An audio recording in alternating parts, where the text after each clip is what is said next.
Um, Going back to the Vegas situation with Tupac, can you give me a detailed rundown of the day that you guys are driving out there, and then the lead up to when you guys find out that Suge and Tupac were shot in the car? Yeah. So Nate Dogg's girlfriend, Natasha, she's gonna roll out there with me. Nate, that was Nate Dogg's fiance at that point. We get to Vegas. Nate finds out that, and Nate is, he's very territorial of his women. He's, jealous hearted. Rest in peace, Nate. So he got wind that Natasha had rolled down there with me, and he was mad. He hopped on the road with his bodyguard in a little van. A little camper. He made his way out there. So I'm like, oh God, here we go. So we got down there that day. Got to the Lexar Hotel. Death Row Records had already had me my room available because I always went down there to all the fights. So I always booked it through Death Row. Went and checked in our room. Tasha was in the room with me. Um, by the time we checked in, Nate's there, and Nate caused a big commotion at the hotel. Oh God, he seen us and what are you doing down here? And Tupac actually had to come down and break the incident up because he was letting Tasha, like this words have it. And Tupac came down off the elevator and kind of pushed them away from each other because Nate was upset. Like, what's my girl doing here? Like, you don't come down here without me. Yeah. We came down to death row, but Tupac calmed. He pulled Nate aside, calmed him down, and Nate was in a good place at that point. He was happy. He was with his girl, and we had a good rest of the day. So towards the evening time, it's almost fight time. So I'm calling Suge. I'm calling Suge. Where are my tickets? Because every time I went down there, Suge would give me 2 tickets to the fight. I can take one of my own girls with me. So I kept calling him and kept calling. He wasn't answering. So I'm blowing him up. I'm blowing him up. So he finally answers and he's like, yo, numbers. He calls me numbers. Yo, numbers. There ain't no more tickets left. I'm like, what do you mean there's no tickets? You always give me tickets. He's like, I don't have no more. I don't have no more. But, meet us in the valet parking after the fight. Let's all meet at valet parking and we'll all go to Club 662 together. So I'm like, all right, forget it. We didn't get no tickets. So we mess around, and it's Nate, Tasha, his bodyguard, and me. And we're just having fun. I think some other homegirls ended up coming, and I had a Suburban. They end up hooking up with us. We all towards the evening time, we're waiting. I'm waiting in my truck, my very fancy truck. Downstairs, Tasha's in the car. I have a few other females in the back seat. We're waiting. Um, Tupac and them, we finally see the entourage come back from the fight, MGM, I suppose, MGM to the Lexar Hotel. And it's a weird feeling. Nobody's really saying anything, but the only thing that caught my eye was that Tupac was messing with his chain, his big old rope chain. He's trying to fix it. It's broken. So I get out the car. I get out on my own. They stay in the car. But I get out on my own and I'm like, hey, you guys, hey, we're going to go to Club 662. Pockets is fumbling with this chain. He's fumbling. But whatever the problem is, they're talking amongst each other. It's not obvious at this point what's going on. But I'm focused on his chain. I'm focused on, and he didn't say anything. He's just, my chain broke. And no reasons why it broke. He's just fumbling with it to get it fixed. So they go upstairs. I go upstairs and change to clothing. I'll get back in my car and I'm waiting for him. And I'm in valet parking. I'm kind of in behind everybody's car. I'm there. We're in the car. We're bumping music. My music is bumping. Oh, God, I'm playing it loud. Um, he comes back down in the Jersey. And me and Reggie's my boy, and we always have friendly fire argue about this point, right? So he comes down and he doesn't have a bulletproof vest on, and that's kind of where my eye went. Like, the Jersey, there's no bulletproof vest on. I'm like, and he comes around to my truck at this point. He comes to me at this point, and he's on the side of my truck, is the roll bar, jumping up and down, and he was being funny at that point. He said, "Oh, you got another truck out of him again. You got another car."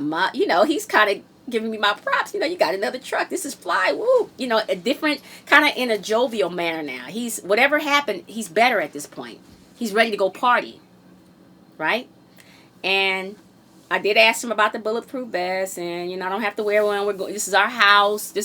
We're in our house right now. We're going to our house, Club 662. I don't have to wear this bulletproof vest. And Reggie seems to think it's the mother instinct in me that's saying, to wear a bulletproof vest.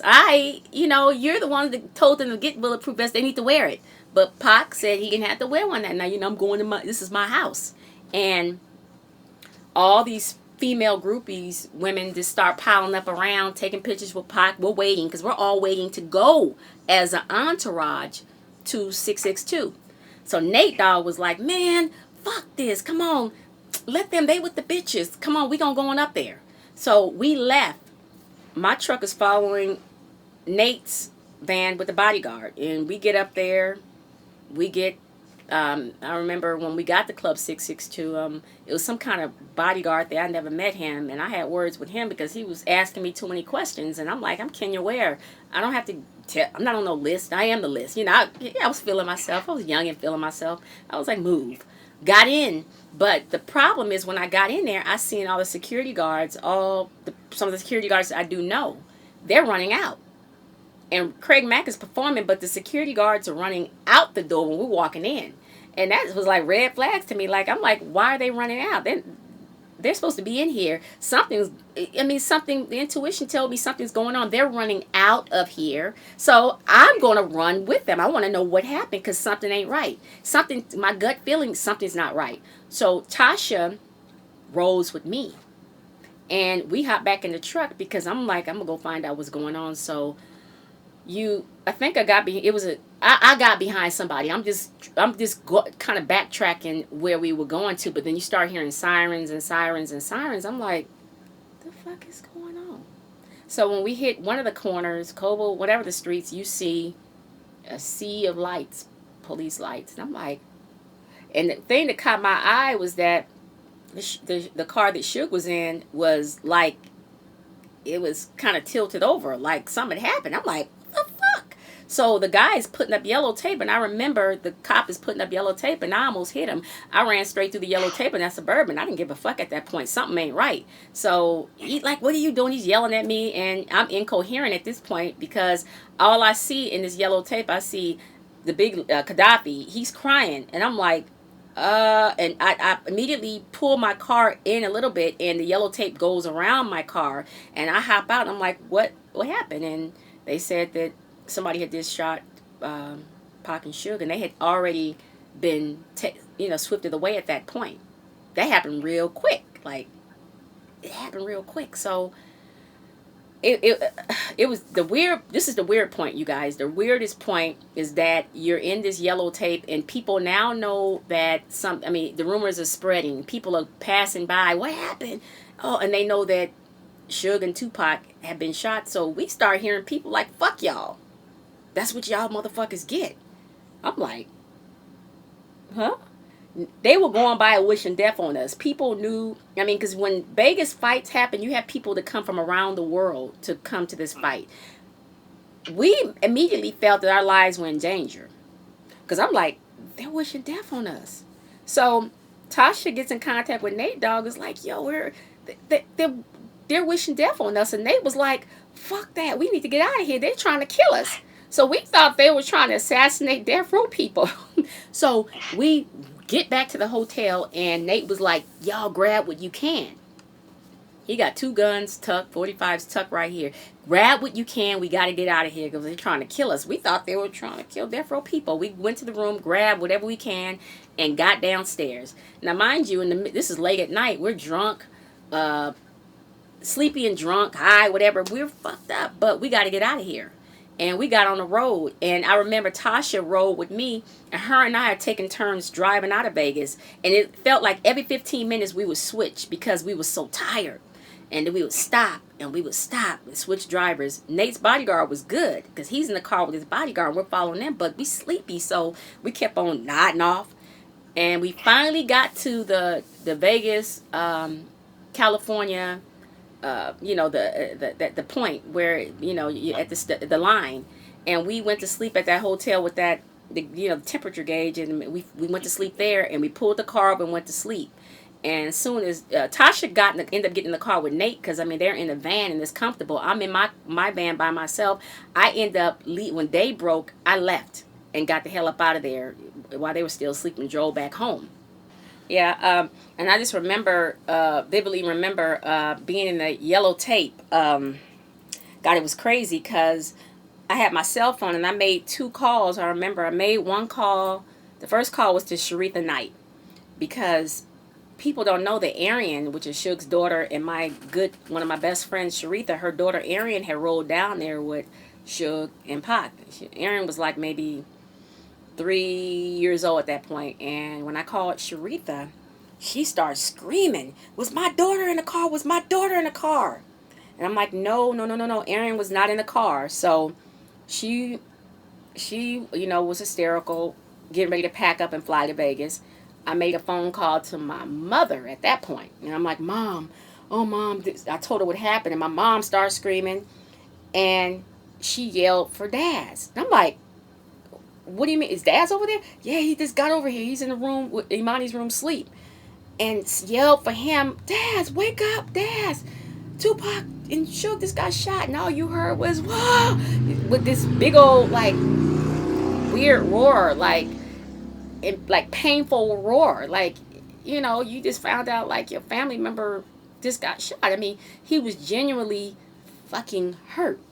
And I remember him, he was running out the door and ran out my mom's house, and the phone call ended. We driving, getting up out of Vegas. Like I told you guys, we got up out of there. Nate Dogg, his bodyguard, me and Natasha, his fiance. I ended up flying back to Vegas the next day with Snoop Dogg's mom, his aunt, his mom, Beverly, Auntie Gail.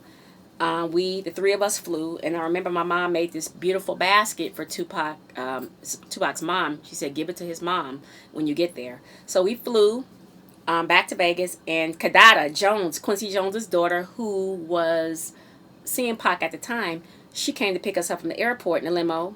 It's like she picked us up on the tarmac. I don't know how that happened, but she ended up picking us up in a limo. We got back to the hospital, and I remember the hospital was being guarded by the death row security. Like, you could not get into that hospital. It was not happening. And I remember I was kind of scared. Like, hospital is weird. Like, Pac is here. Like, it's weird. So we get up there, and people are crying. Pac's mom, she was remarkably at a peace at this point. Like, everybody else is broken down, crying. And I just remember Afeni was just very peaceful at that point. And I remember going up to her, giving her the basket. I remember Snoop's mom and Tupac's mom embracing. And I just remember everybody just in a very somber mood, but she was kind of like at a really faithful peace. It was kind of, it calmed me down. And I remember they weren't letting anybody in to see him, and I thought that everybody would be able to see him, but he was in ICU, so that was not the case, right? And we were by the room where he was, and the door kept opening and closing, and I just wanted to be nosy, so I kept on inching my way just by the door because no one could see it. And I remember just the door opening, and what I personally seen, just the glimpse of it is that they had cut him right all up and down. I mean, right here, because I mean, obviously he got shot numerous times, point blank in the chest, and they had cut. So I remember that Thug Life, everything was cut. It was, like it was sewn back, but they had cut there, and he wasn't. He was on a breathing machine. I mean, he didn't look He didn't look like he was responding. He didn't look like he was up and talking. He didn't look like any of those things for what I seen at that moment on Monday. So we hung out the whole day, and we end up boarding a plane late that night back to LA. Right? Snoop's mom, myself, and Gail, Snoop's aunt. During the week, we would get prognosis that he's doing better, and he's doing better. So by Friday, I'm gonna go back up there again. I was going to pick up that group Moke and Steph. Remember the group that said he's mine? You may have had it once, but I got him all the time. I was going to pick the three of them up, and they were gonna ride back with me to Vegas. And this is kind of afternoon, and I remember I'm going to pick my bags up. I'm on like the 110 freeway, and our house is off the 101. So I'm going back to pick my bags up because we're going. And they announced at some point that he had died, and I almost lost it on the freeway. I almost flipped that fucking car over. I think I was in my Benz at that point because I had a truck and a Benz, and I was in my Benz at that point, and I almost fucking flipped that motherfucker. I could not believe that Pac was dead. People were just saying he was fine. What the fuck are you talking about? And from that moment in time, nothing was ever the same. Like, I don't even remember talking about Death Row anymore. I don't remember that I just remember everything just went to holy shit at that point. It was never, ever the same. Never. And during the week, though, I think they would announce on the news, and you probably heard it yourself, that he had gone through a surgery and that it looked like he was going to recover and he was going to be fine. And then, from what I understand, that last day, he kept passing and they would revive him. And then finally, his mom said, just let him be. If he's got to go, he's got to go. But yeah. It was so, so freaking sad, and everybody just kind of went their own way, and I didn't um I didn't hear any more like from anybody. I think when the night that Biggie got killed, that's the first time I had heard from Tupac's sister since Tupac had died. And that was like a year later.